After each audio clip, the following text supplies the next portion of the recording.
Hai korang, siapa dekat sini yang buat affiliate TikTok? Nak tak belajar cara-cara buat video AI untuk beg kuning korang? Kalau nak tahu, jangan skip dan tonton sampai akhir video.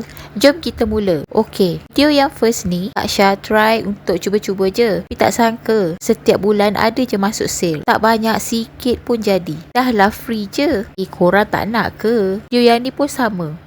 Untuk video yang pakai baju putih ni, saya gunakan apps free je tau. Itu pp.com. Duration video dia agak lama daripada video AI yang lain. Kalau korang nak tahu video ni, baru 10 minit Kak Syah post, ada sale. Korang tengoklah hasilnya. Daripada ambil picture seller sahaja, terus convert ke video AI, terus dapat income. Ini adalah income untuk video yang first tadi.